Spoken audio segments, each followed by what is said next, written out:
Hello friends, welcome to my channel easy science. आज जो topic हम इस वीडियो में कवर करने वाले हैं उसका नाम है Golgi apparatus. Golgi apparatus, Golgi body या गोल्जी कॉम्प्लेक्स एक ही बात है। गोल्जी कॉम्प्लेक्स का नाम इसलिए पड़ा क्योंकि इसको सबसे पहले डिस्कवर कैमिलो गोल्जी ने 1898 में किया था। इसके अलावा अगर हम इसके स्ट्रक्चर की बात करें तो इसका स्ट्रक्चर बना होता है कुछ एलिमेंट्स का जिन्हें हम बोलते हैं सिस्टर्नी।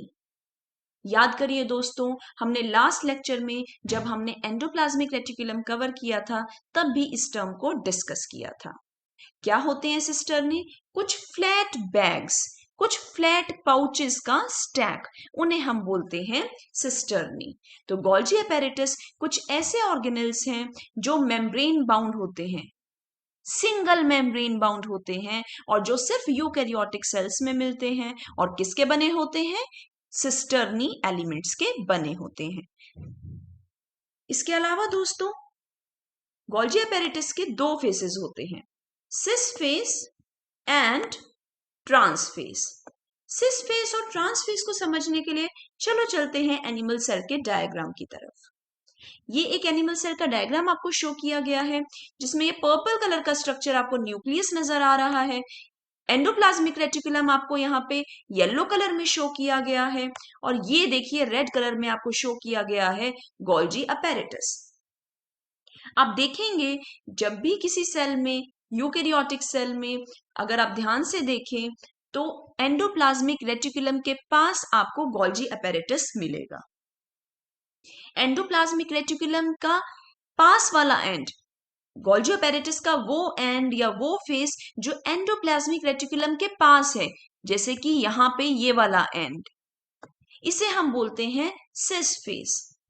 और गोल्जी अपैरेटस का वो वाला फेस, वो वाला एंड जो प्लाज्मा मेम्ब्रेन को फेस कर रहा है, यानी कि जो एंडोप्लाज्मिक रेटिकुलम से डिस्टेंट वाला फेस है, यानी कि ये वाला फेस जैसे यहाँ पे शो किया गया है, इसे हम बोलेंगे ट्रांस फेस।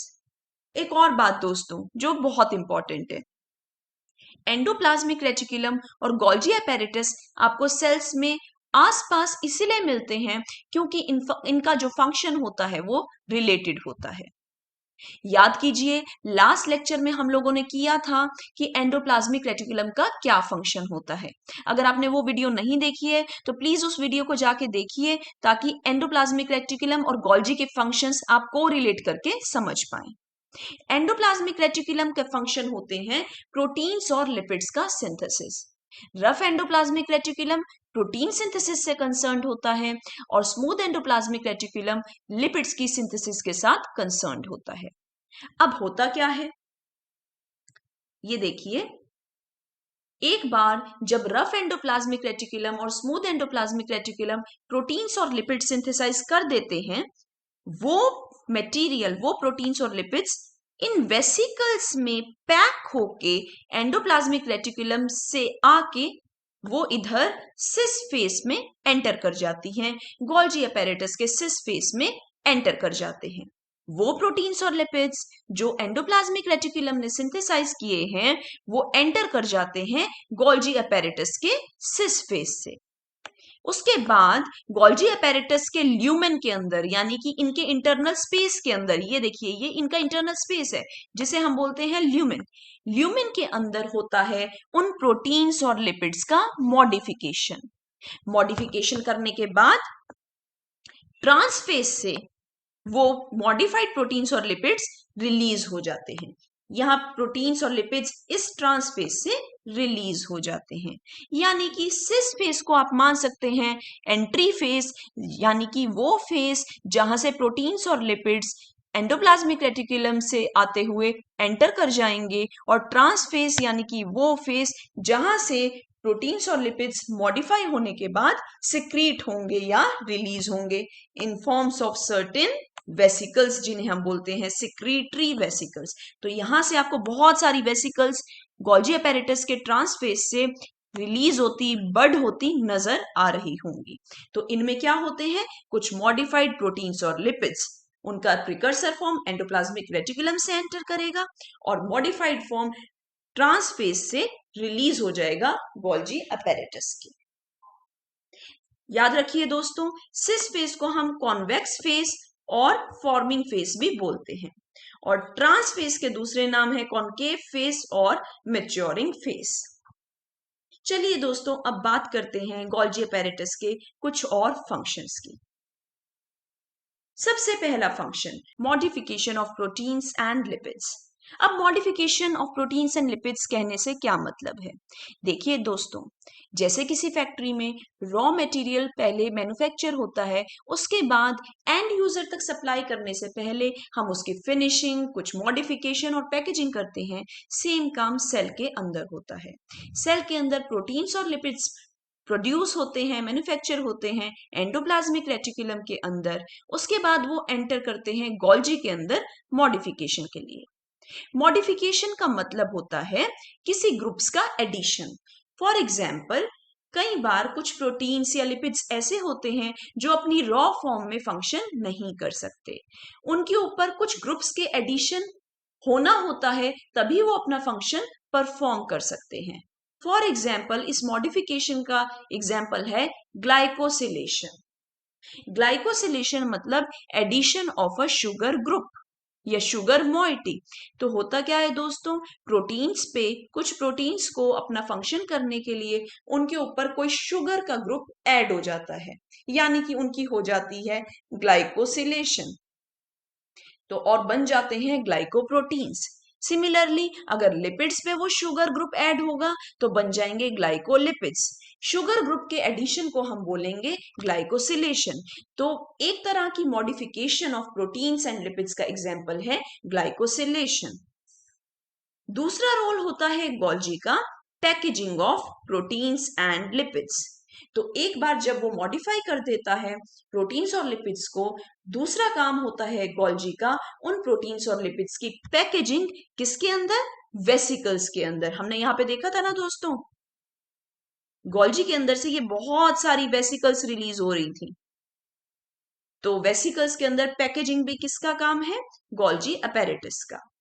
उसके बाद delivery of proteins such as secretory proteins to their correct destinations. अब पैकेजिंग करने के बाद प्रोटीन्स और लिपिड्स को अपनी रिस्पेक्टिव डेस्टिनेशंस तक पहुंचाना भी काम होता है गोल्जी अपैरेटस का। गोल्जी अपैरेटस प्रोटीन्स और लिपिड्स पे कुछ टैग्स ऐड कर देता है, कुछ मॉलिक्यूलर टैग्स ऐड कर देता है, जिससे वो अपने रिस्पेक्टिव डेस्टिनेशंस तक पहुंच सकते हैं। अब मॉलिक्यूल्स के लिए डेस्टिनेशन क्या हो सकता है?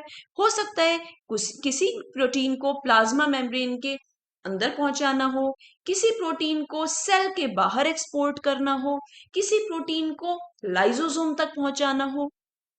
तो ये सारे काम कौन करता है? गोल्जी। कैसे करता है? By addition of molecular tags. Golgi apparatus को हम traffic police of the cell भी बोलते हैं, क्योंकि ये डिफरेंट डिफरेंट प्रोटीन्स और लिपिड्स को मॉडिफिकेशन करने के बाद डाइवर्ट करता है अपनी रिस्पेक्टिव डेस्टिनेशन पे। राइट, जैसे ट्रैफिक पुलिस करते हैं, ट्रैफिक को डाइवर्ट, मॉलिक्यूलर ट्रैफिक को डाइवर्ट करना गोल्जी का फंक्शन होता है, इसलिए हम इसे बोलते हैं traffic police of the cell.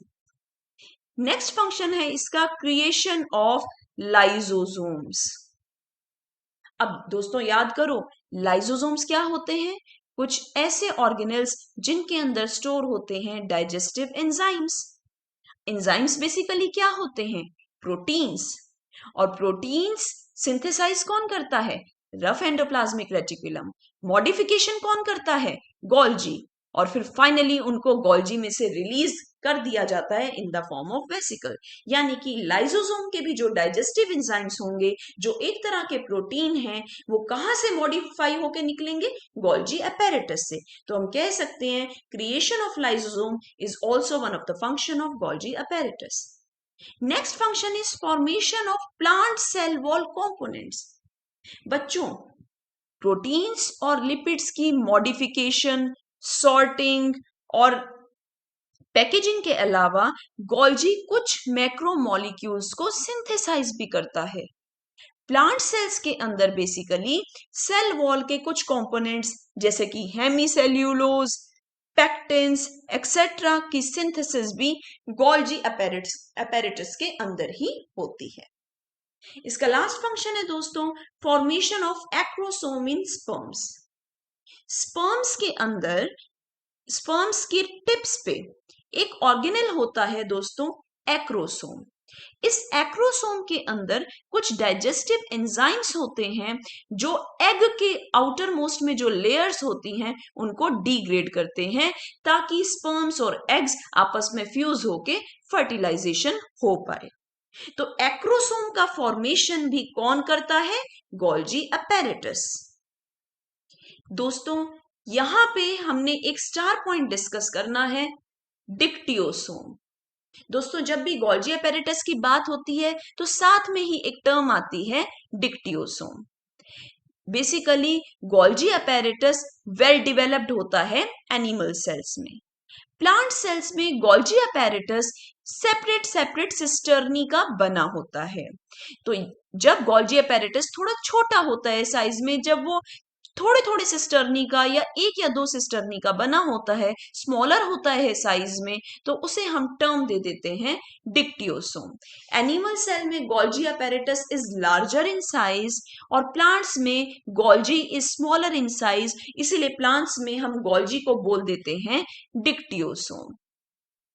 दूसरा स्टार पॉइंट दोस्तों यहां पे ये है, it is a component of girl system. Girl stands for G for Golgi apparatus, ER for endoplasmic reticulum and L for lysosome। इसके बारे में डिटेल डिस्कशन हम लाइजोसोम वाले लेक्चर में करेंगे। बस अभी के लिए आपको इतना ध्यान रखना है that Golgi apparatus is a component of girl system. तो एक बार दोस्तों जल्दी से हम लोग इस लेक्चर को वाइंड अप कर लेते हैं। गोल्जी अपैरेटस एक सिंगल मेम्ब्रेन बाउंड ऑर्गेनेल है जो कैमिलो गोल्जी ने डिस्कवर किया था और आपको गोल्जी अपैरेटस सिर्फ यूकैरियोटिक सेल्स में मिलता है। स्ट्रक्चर की बात करें तो गोल्जी अपैरेटस कौन से एलिमेंट्स का बना होता है? सिस्टर्नी एलिमेंट्स का। गोल्जी अपैरेटस में दो फेसेस होते हैं, cis face and trans face. Cis face एक एंट्री फेस है जहां से प्रोटीन्स और लिपिड्स गोल्जी के अंदर एंटर करेंगे। ट्रांस फेस वो फेस है जहां से प्रोटीन्स और लिपिड्स मॉडिफिकेशन होने के बाद गोल्जी से सिक्रीट होंगे। उसके बाद हमने बात करी गोल्जी के फंक्शंस की। गोल्जी के मेन फंक्शन होते हैं प्रोटीन्स और लिपिड्स का मॉडिफिकेशन, उनकी पैकेजिंग, उनकी सॉर्टिंग, और दूसरी बात दोस्तों लाइसोसोम्स का फॉर्मेशन भी गोल्जी का ही काम है। प्लांट सेल्स के अंदर गोल्जी सेल वॉल के कंपोनेंट्स को भी सिंथेसाइज करता है और स्पर्म्स के अंदर जो एक्रोसोम होता है जो फर्टिलाइजेशन के लिए जरूरी होता है वो भी गोल्जी अपैरेटस ही फॉर्म करता है। दोस्तों आई होप आपको ये लेक्चर यूजफुल लगा होगा। अगर आपको ये लेक्चर यूजफुल लगा है तो प्लीज इसे लाइक और शेयर कीजिए और मेरे चैनल को सब्सक्राइब कीजिए। Thank you.